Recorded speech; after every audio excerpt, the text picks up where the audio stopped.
Hey folks, welcome to Ink, Coffee, and Regrets. This will be the second episode of my podcast, the first full episode. But before I get started, I wanted to talk about something. Part of the reason there's a little bit of delay in getting this episode out is that I had to take a little trip to Alaska. My mom passed away. She was 84. She had a good, long life. I'm not upset about her passing because we got to talk a lot, say everything we needed to say to one another. But in the end, she had lost her vision, her ability to hear, and she wasn't able to walk anymore. So she was more or less a prisoner in her own body. She didn't really have a life anymore. She just simply existed. I'm happy that she and I did get to talk using the TTY system and share our feelings back and forth. And I'm happy to say at the end, I don't feel that there was anything left unsaid. All that said, I have to give a great amount of kudos to my brother, Benjamin, who lived up there and was there for her firsthand. I could only be on the phone because there's a 2,700-mile distance, but he was there.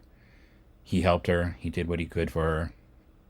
And for that, I'm immensely proud of him. And if you're listening, Ben, you did a great job. I can't express how grateful I am for what you've done for her. Thank you. Now, that said, let's get on with the show. Today we're going to be talking about AI and the writing path specifically. So grab that first cup of coffee and let's go ahead and get into it. Today I'm sipping something wildly unremarkable, Kirkland's Bold Roast. I like Costco. I'll go there as often as I can and I get what I can. The coffee they sell is good, but it's not something you're going to write home about. So send an email. Tell me what you guys drink. Maybe I'll give it a try. When you hear about AI, well, think about AI. What's the first thing that pops into mind? 9000 from 2001, Space Odyssey. All right, so that's for the vintage crowd. Let's update the references. What about Gertie from Moon? Got any clones sitting in the cryo in your house that you're waiting to activate anytime soon? Skynet? I would like to drop a Schwarzenegger catchphrase here somewhere, but I don't want to get a copyright slap. Or do we think of Joy from Blade Runner? Are you feeling romantic yet? There are plenty of AI archetypes out there. Some helpful, some homicidal, some heartbreakingly holographic. But you get the idea of where we're going with this. Now, in your actual life, what you do day to day, when you're not listening to me, of course, what is your experience with AI? How do you use AI? Most of us have heard the usual suspects: ChatGPT, Copilot, Claude, and the like. Some of us even use them, looking for obscure trivia, crafting recipes, or writing passive-aggressive letters to relatives we'd rather ghost but feel socially obligated to acknowledge from time to time. Yeah, you know the ones. Uncle Jenny or Aunt Bob. The ones the family tree have with the wildest branches. Of all the tech floating around today, I think AI, or more specifically large language models, LLMs, are among the most misunderstood tools. And that's what they are, tools. They're not sentient beings. They're not your new best friend. They're not your girlfriend. They're not your therapist. Though they do listen better than some humans do. They listen better than some relatives do in some cases. From a writer's perspective, I see a lot of misuse. Industrial scale misuse even. Let me tell you how I use these tools. Personally, I lean towards Claude and Copilot. They're friendlier to writers, I think, less robotic and more collaborative, like a helpful intern who doesn't ask for coffee breaks or health insurance. Yes, I know there are programs out there specifically for writing. I'm not going to mention their names, but I don't use them to write. And the only reason I use the AIs that I do use is to refine what I have already written. There's a big difference. For instance, I loathe naming characters. If I sit down and want to write a new story, I hate having to sit there and come up with different names for the characters. It just gets annoying. It gets kind of obnoxious. And also creating backgrounds for those characters. It gets to the point it's tedious. So I'll take and use the Copilot and I'll tell it to create some names for me. It's like naming your kids, but with less emotional payoff and more existential dread. I'll ask one of my AIs something like this. I'm creating a story set in Nova Scotia during the mid-80s. I need names and backgrounds for 10 men and 10 women, ages 25 through 30, all locales. Toss in a few quirks, nothing too serial killery. And voila, I get a list of usable names. Sometimes I'll tweak them, sometimes I won't. Sometimes I'll mold their backgrounds to what I need and build from there. It allows me a starting point without some of the annoyances of having to sit there and think, okay, I already used Bob, I already used Tom, I already used Joe. You're getting a fresh batch of names, and then you can move forward from there. I've also used AI to create fictional towns and double check that I'm not accidentally naming them after real places. Nothing says lawsuit like setting a romantic comedy in a town that turns out to be a real-life toxic waste site. Side note, I don't even try to invent towns in Maine. Stephen King has that state down. If I try to create any place, I'm going to end up putting my romance near the suburbs of Derry and have to worry about clowns from time to time, and in which case Grandma's birthday party just got a lot darker. Apologies to Mr. King. Anyway, moving on. I also use the tools for research, or at least to kickstart research. I know enough to realize that they're not always accurate. I treat their output like a first draft. Useful, but in need of some fact-checking, especially if I'm writing nonfiction. Fiction, you can fudge a little bit. Nobody really will care, especially if you put it in the disclaimer that it's fiction. But even then, it's good to know what you're fudging. LLMs, what we're calling AI, aren't 100% trustworthy. They're like that friend who tells great stories but occasionally insists that giraffes are from Iceland. When I ask you a question, your answer isn't just a serial fact dump. Your answer is going to be a cocktail of experience, trial and error, half-remembered advice from your high school English teacher, and whatever emotional seasonings life has thrown along the way. Whether you like it or not, your response carries your fingerprints. Your response is going to be unique to you. It carries your biases, your inflections, and occasionally, I read it on Reddit, so it must be true. Things like that are all going to be thrown into whatever you respond when I ask you a question. Even something as simple as, what do you think of 21 Pilots? Your responses are going to be unique to you. They're going to be based on your experiences. That's human. We learn to absorb, we distort. Over time, our thoughts get marinated in memory and mood. It's messy, it's beautiful, it's human. Everybody's unique, and everybody does it, even if you think you don't. Now, contrast that with today's AI systems. What we're dealing with, ChatGPT, Copilot, Claude, etc., is essentially a glorified search engine with a charming personality. Yes, technically it is artificial intelligence. But let's not confuse sentience with sapience. Sentience is the ability to respond. And they do that. They do respond. And they even do a pretty good job of adding fictionalized emotions to their response. It can get kind of uncanny valley. But sapience is the ability to understand what you're being asked and your response. Not just knowing what you're responding to, not just putting things together you find on the internet into a haphazardous document, but looking at it and saying, okay, this is my understanding of what I'm giving you. This is going to be built off of my experiences. And that's where the wires get crossed. These systems can mimic understanding, but they don't digest meaning. They don't contextualize. They don't sit back and say, that's tragic. They just say, here's a paragraph, you're welcome. So where does this fit into writing? I'm glad you asked. We all start somewhere, and when you're launching your first book, a little support can go a long way. We won't promise you the moon or a 5-star review, but we'd love to be part of your journey. If you're a new author putting your debut out into the world, we'd be thrilled to read your work and feature it on the podcast. This isn't a critique, and we won't be dragging your literary baby through the mud if it doesn't move us.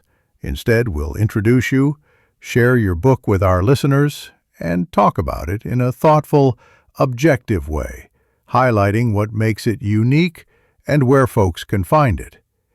Here's how it works. We'll write a short segment about your book and send you the script. If you're happy with it, we'll air it as is.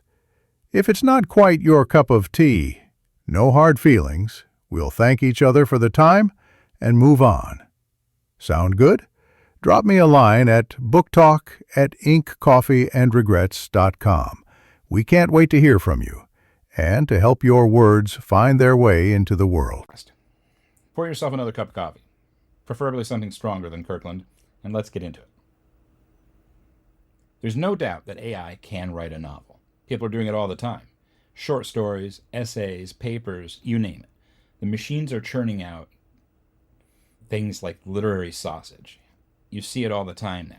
Half the emails I get, I'm willing to bet, are probably churned out by some kind of AI out there that happens to grab my name and a couple of things I do or don't like, and then spits it out and almost makes it sound like someone I know. I even think there's a couple of my friends that occasionally respond to me using AI engines. But that's a story for another day. But I have major issues with the people who are putting these things out. You're not creating. Don't fool anybody. You throw a few catchwords in, a few scenarios, a few names, and then you say, build me a story. That's not creation. That's literary vomit. You're outsourcing creativity to a machine that doesn't know what heartbreak feels like. You're not building something to be proud of. You're assembling an IKEA fiction with no Allen wrench for emotion. Sure, you might feel... I'm just going to hijack Samuel's monologue for a quick second. Don't worry, he'll be back. First off, thanks for tuning in. Seriously. But let's be honest, this whole podcast thing, it's a two-way street. We don't just want you to listen, we want to listen to you. Now, we don't have a call-in number, yet, but we do have something even more retro, email, and we're considering a fax line for the older crowd. So if you've got thoughts, suggestions, or just want to say hey, drop us a line at hi@inkcoffeeandregrets.com. Yes, that's hi, short, sweet, and existentially ambiguous. Hey Avoy, Samuel will do his best to write back, unless he's buried under a pile of half-finished drafts and cold brew. Thanks again for being here and for keeping your ink fresh, your cup full, and your regrets delightfully manageable. Now, I'd better skedaddle before he gets back. Tootles. Feel clever, but clever isn't the same as creative. Clever doesn't use personal aspiration.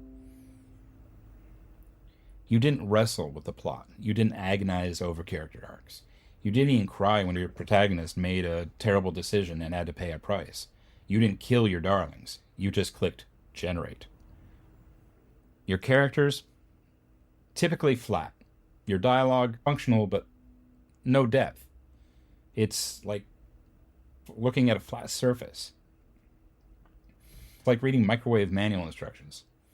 The emotional depth is a tax form. I've read some of these AI stories, and while they're not bad per se, they fell into that uncanny valley. They seem to fit tropes. They kind of match existing paths that other stories have taken. Because that's where some of this stuff comes from. When you use AI to do this, you're not generating anything new. It's going out onto the internet and looking for hundreds of thousands of other things, taking a little bit from here, a little bit from there, and a little bit from that other thing, and putting them together in a way that marginally represents a story that's passable by most standards. Is it going to win any awards? God, I hope not. Is it going to make people happy? Maybe. If you're from the Harlequin romance generation and you read all those cookie-cutter stories where only the names and places were changed, then these stories are probably for you. But if you're looking for depth of character, if you're looking for something that kind of gets you, you're probably not going to find it in these things.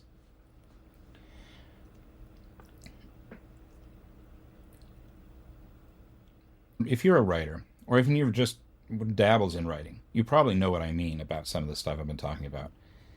If not, here's your homework. I want you to sit down and write a story, no more than 500 words, about a boy who has the power to shape time and help others, but not himself. Each time he uses his powers, it drains more of his life. In the end, he dies from using it. But in the afterlife, he's given a gift. So, I want you to write the 500 words. Best thing you can do. You don't even have to share it with me. If you want to share it with me, you're more than welcome to. I'm not going to publish it. I'm not going to take credit for it. It'll just be really interesting to read. Now, once you've written it, put it aside. Go to the AI system of your choice, ChatGPT, Claude, any of them, and ask it to write the same story in 500 words. Compare them side by side and look at the difference between the two. If there's any doubt in what I've told you before, you'll see it there. It'll probably be a very compelling story. It'll probably be good. But when you read it, do you have the same emotional response to it as what you wrote? The difference is the one you wrote, you actually put some emotion into. The act of creation created an emotional response. That little 500-word essay you typed, that's your baby. You created it. That little 500-word thing you had ChatGPT do for you, that's not. That is a facsimile based on tens of thousands, possibly millions of other people's works, where it pulled out bits and pieces to create something that it considered to be unique. And I will have to say, within reason, there's nothing wrong with that. But it's lazy. Again, you're not creative. You're not being a creator. If you are one of those people that writes books through AI and publishes them and pats yourself on the back, stop it. Stop patting yourself on the back. It's not creation. The boy's death might feel hollow. The gift of the afterlife, probably vague and uninspired. And the emotional arc, a bit like watching a soap opera on mute. That's what I believe you'll see when you look at the one that the AI created.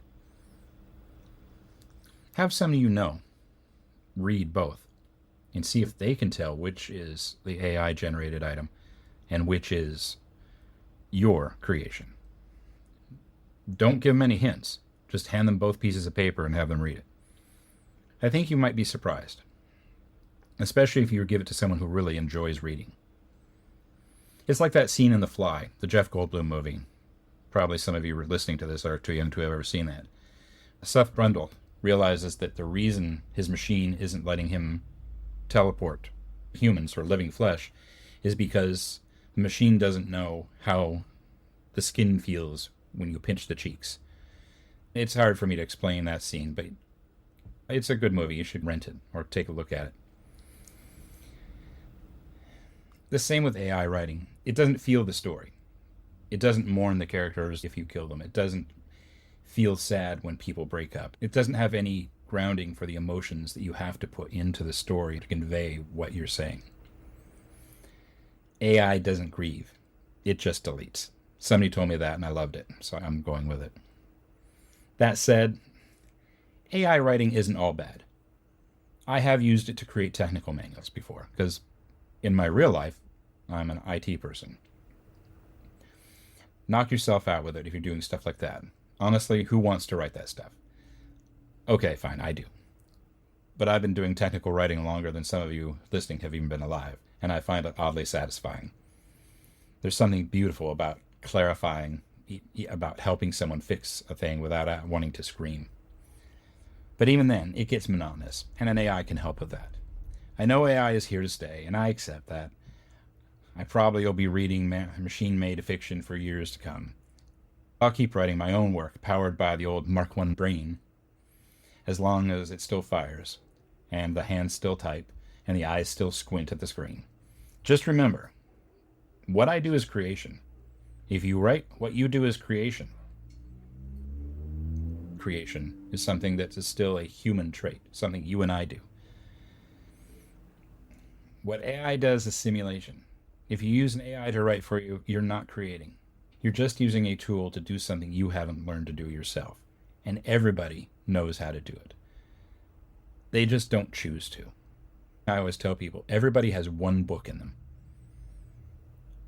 You listening to this have a story in you. You don't need AI. You don't need something else to write it for you. Sit down at a terminal, fire up a word processor, and start typing. It may suck at first. It may be terrible. But you grow, you learn. And each time you write something bad, you learn from that. And the next thing will be that much better. If you have things to add to that, I welcome you to send me an email. I don't have a voice line yet, but that'll be down the road. As always, thank you for listening to the podcast, whether at home, in your car, at work, or even on the toilet. Though if it's on the latter, maybe you don't tell me. Some mysteries are better left unsolved. So, all that said, may your ink flow freely, your coffee be warm and inviting, and your regrets be few, but always well edited. Have a great one, folks, and thanks again for listening. Till next time.